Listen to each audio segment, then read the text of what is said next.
विशिष्ट शिक्षकों का नहीं हुआ वेतन का भुगतान, उच्चाधिकारी के पत्र की हुई अवहेलना, जिला शिक्षा पदाधिकारियों ने की मनमानी।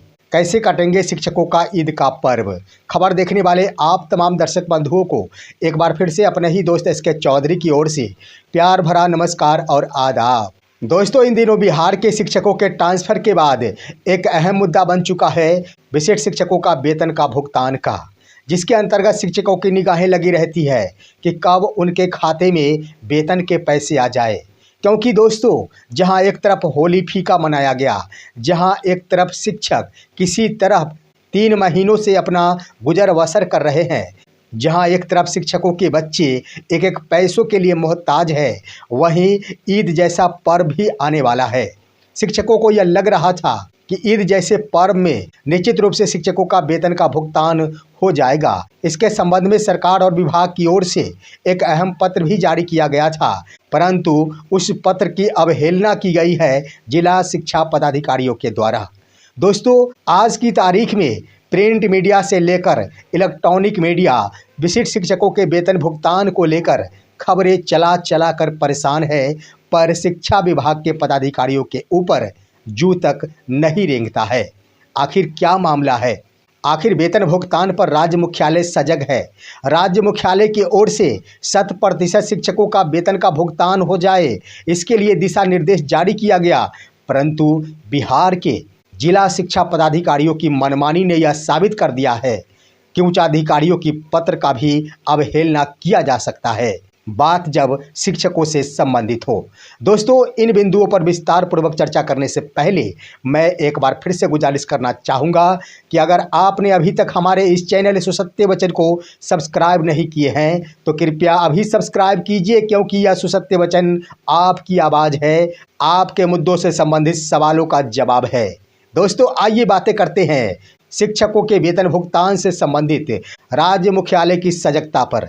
सबसे पहले एक पत्र है जो आपके स्क्रीन पर है, इस पत्र को देखिए जरा। यह पत्र 25 मार्च 2025 को जारी किया गया था शिक्षा सचिव अजय यादव की ओर से। दोस्तों, यह पत्र बिहार के सभी जिला शिक्षा पदाधिकारियों को लिखा गया था।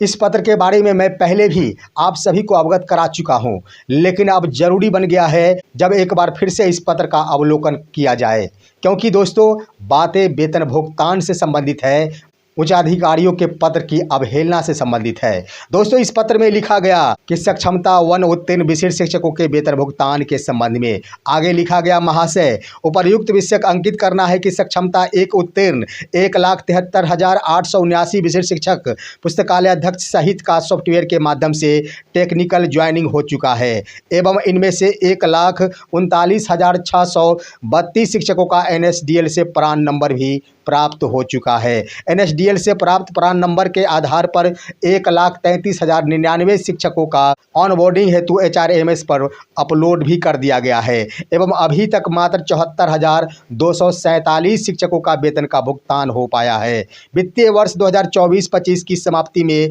मात्र 5 दिन शेष रह गया है। ऐसे में आवश्यक है कि HRMS पर अपलोड किए गए सभी शिक्षकों के आंकड़ों के आधार पर वेतन भुगतान हेतु त्वरित कार्रवाई किया जाए। अतः निर्देश दिया जाता है कि HRMS पोर्टल पर अपलोड किए गए आंकड़ों के आधार पर कैंप मोड में शिक्षकों का वेतन का भुगतान करना सुनिश्चित करें। साथ ही जिन शिक्षकों का प्रान अभी तक नहीं बन पाया है, उसे बनवाने हेतु त्वरित कार्रवाई करें। दोस्तों, अहम पत्र जारी किया गया था राज्य मुख्यालय की ओर से शिक्षा सचिव अजय यादव की ओर से तमाम जिला शिक्षा पदाधिकारियों को।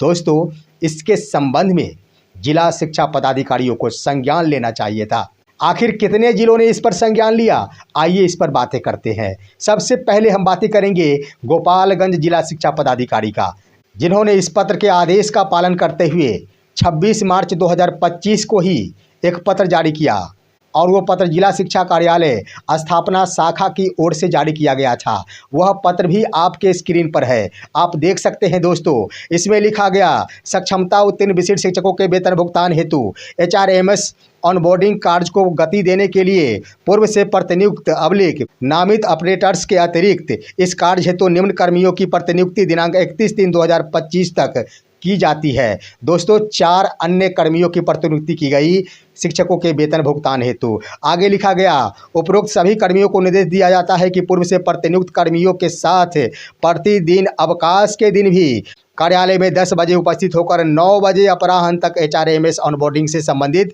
सभी कार्यों का निष्पादन करेंगे। साथ ही अगर दिन में सर्वर की समस्या होती है तो कार्य को इस तरह से व्यवस्थित करेंगे कि रात के समय या सुबह के समय में HRMS ऑनबोर्डिंग का कार्य करे, ताकि 31 मार्च तक 100% शिक्षकों के वेतन का भुगतान सुनिश्चित किया जा सके। इसके लिए आवश्यक है कि सभी टीम प्रतिदिन 700 शिक्षकों का लक्ष्य रखे। उपरोक्त पर जिला शिक्षा पदाधिकारी का आदेश प्राप्त है। दोस्तों जिला कार्यक्रम पदाधिकारी स्थापना गोपालगंज धन्यवाद के पात्र है, जिन्होंने अपने उच्चाधिकारी के आदेश का पालन करते हुए अगले दिन ही इससे संबंधित पत्र जारी कर दिया। साथ ही साथ बड़ा आदेश उन्होंने ये भी दिया कि 700 शिक्षकों का प्रतिदिन लक्ष्य रखा जाए। उसके बाद दोस्तों 9 बजे रात्रि तक काम किया जाए। अगर सर्वर डाउन हो जाता है तो रात्रि में भी काम किया जा सके, इस तरह से व्यवस्थित किया जाए। दोस्तों वाकई काबिले तारीफ है जिला कार्यक्रम पदाधिकारी स्थापना गोपालगंज। उम्मीद है कि वहां के शिक्षकों का वेतन का भुगतान हुआ होगा और अगले 2 दिनों में निश्चित रूप से 100% हो जाएगा। गोपालगंज जिला शिक्षा कार्यालय की ओर से उच्चाधिकारी के आदेश का पालन किया गया है, वह धन्यवाद के पात्र है। अब आइए दोस्तों एक और जिला शिक्षा कार्यालय है, वो है सारण जिला कार्यालय। वहाँ के स्थापना शाखा के द्वारा भी शिक्षा विभाग के विशेष सचिव के पत्र का पालन करते हुए एक पत्र जारी किया गया। वह पत्र भी 26 मार्च 2025 को जारी किया गया। वो भी पत्र आपके स्क्रीन पर है। दोस्तों यह पत्र जिला कार्यक्रम पदाधिकारी स्थापना सारण के द्वारा लिखा गया और सभी डाटा एंट्री ऑपरेटर जिला शिक्षा पदाधिकारी स्थापना शाखा सारण को लिखा गया। आगे लिखा गया है इसमें कि उपर्युक्त विषयक प्रासंगिक पत्र के संबंध में अंकित करना है कि सक्षमता 1 के उत्तीर्ण विशिष्ट शिक्षकों का सॉफ्टवेयर के माध्यम से टेक्निकल ज्वाइनिंग हो चुका है एवं उनमें से शिक्षकों का NSDL से प्रान नंबर प्राप्त हो चुका है का ऑनबोर्डिंग हेतु HRMS पर अपलोड करा दिया गया है का वेतन भुगतान वित्तीय वर्ष 2024-25 की समाप्ति तक कैंप मोड में वेतन भुगतान करने का निर्देश प्राप्त हुआ है। अतः सभी डाटा एंट्री ऑपरेटर को आदेश दिया जाता है कि दिनांक 31/3/2025 तक सक्षमता 1 विशिष्ट शिक्षकों का वेतन भुगतान करना सुनिश्चित करेंगे, अन्यथा की स्थिति में इसकी सारी जवाबदेही आपकी होगी। दोस्तों बड़ा पत्र लिखा गया, दूसरा पत्र लिखा गया जिला कार्यक्रम पदाधिकारी स्थापना सारण की ओर से। वास्तव में शिक्षकों का हितैषी इन्हें भी कहा जाएगा जो धन्यवाद के पात्र है। अपने उच्चाधिकारी के आदेश का इन्होंने पालन किया है। मैं सवाल करता हूं दोस्तों यहाँ पर अब इसके बाद संभावना है कि 1 से 2 और अन्य जिले भी होंगे जहां के जिला शिक्षा कार्यालय के द्वारा इससे संबंधित पत्र जारी कर दिया गया होगा। लेकिन सवाल है कि आखिर उच्चाधिकारी के पत्र का अवहेलना अन्य जिला शिक्षा कार्यालय की ओर से क्यों किया गया। नियम ये कहता है कि जब कभी भी उच्चाधिकारी का पत्र निर्गत होता है, संबंधित उनके निचले अधिकारियों के द्वारा उसमें प्रतिलिपि लगाकर उसे जारी कर दिया जाता है। आखिर जब वेतन भुगतान से संबंधित राज्य मुख्यालय का था तो इसमें प्रतिलिपि अन्य जिला शिक्षा कार्यालयों की ओर से क्यों नहीं लगाया गया। आखिर ये उच्चाधिकारियों के आदेश की अवहेलना नहीं है तो आखिर क्या है। जब जिला शिक्षा पदाधिकारियों के द्वारा ही उच्चाधिकारियों के आदेश का पालन नहीं किया जाएगा तो आखिर जरा सोचिए कि शिक्षक कैसे अपने अधिकारियों के आदेशों का पालन करेंगे। मैं कहना चाहूँगा कि विद्यालय में एक सहायक शिक्षक के अधिकारी होते हैं प्रधानाध्यापक। क्या यही असर अगर विद्यालय के सहायक शिक्षकों पर पड़ा तो क्या वो प्रधानाध्यापक के आदेशों का पालन करेंगे। यहाँ पर अगर आदेशों की अवहेलना का पाठ पढ़ाया गया है तो जिला शिक्षा कार्यालय के द्वारा शिक्षक अगर यही क्रियाकलाप को आत्मसात कर ले तो क्या शिक्षा विभाग चल पाएगी। यहाँ पर गंभीरतापूर्वक सोचने और विचार करने की जरूरत है। जब राज्य स्तरीय उच्चाधिकारी के आदेश का पालन जिला शिक्षा कार्यालय के द्वारा नहीं किया जाता है तो आखिर निचले अधिकारी कैसे करेंगे। दोस्तों मैं कहना चाहूँगा यह वेतन से जुड़ा हुआ मामला है। अन्य किसी भी पत्र का आप अवलोकन कर ले, एक भी पत्र अगर राज्य मुख्यालय की ओर से जारी किया जाता है तुरंत ही जिला शिक्षा कार्यालयों की ओर से उसमें प्रतिलिपि लगाकर संबंधित जिले के प्रखंड शिक्षा पदाधिकारियों को प्रेषित कर दिया जाता है। लेकिन शिक्षकों के वेतन से जुड़े हुए मामले, शिक्षकों के पापी पेट से जुड़ा हुआ यह मामला शिक्षकों के बेटे से जुड़ा हुआ यह मुद्दा आखिर शिक्षा विभाग का जिला कार्यालय घटक गया। उन्होंने अपने मनमानी के कारण शिक्षकों के बेटे को भूखे रहने पर मजबूर कर दिया। जिला शिक्षा कार्यालयों ने शिक्षकों को फीके होली मनाने पर मजबूर कर दिया।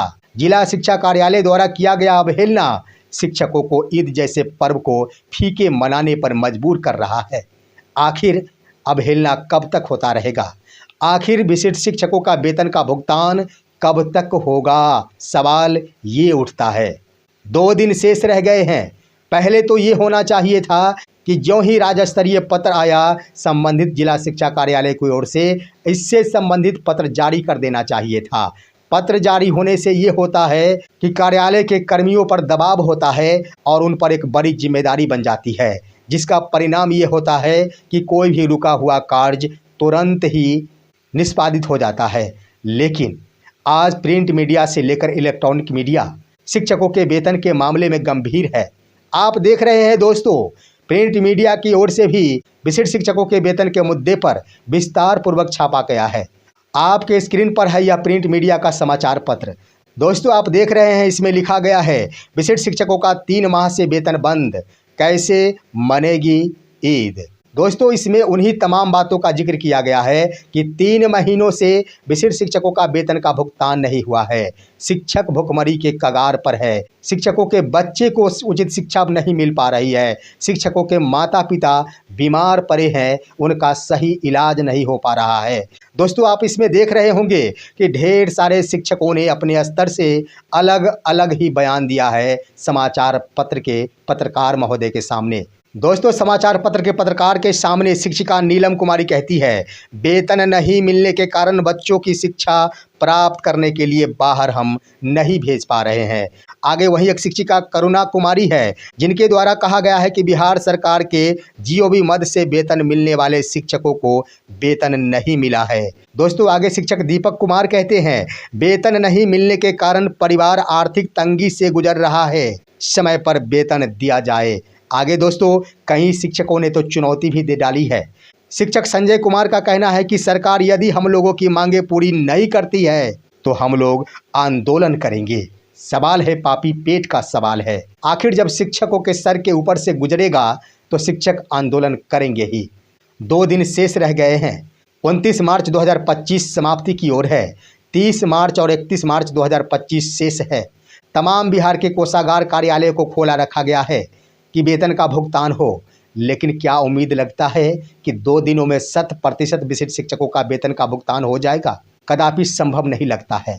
लेकिन मैं कहना चाहूँगा कि अभी भी अगर जिला शिक्षा कार्यालयों के द्वारा शिक्षा विभाग के सचिव अजय यादव के पत्रों की अवहेलना करने की मंशा नहीं है तो 2 दिनों के अंदर तमाम जिला शिक्षा पदाधिकारी 100% जिनका प्राण नंबर ऑनबोर्डिंग हो चुका है उनका वेतन का भुगतान कर दे। तभी समझा जाएगा कि पत्र जारी किया गया या फिर नहीं किया गया। लेकिन शिक्षकों का वेतन का भुगतान कर दिया गया तो इसके लिए पत्र ज़्यादा मायने नहीं रखता है। देखना है कि 2 दिनों में बिहार के तमाम 36 ऐसे जिला शिक्षा कार्यालय हैं, उनकी ओर से वेतन भुगतान पर क्या कार्रवाई की जाती है।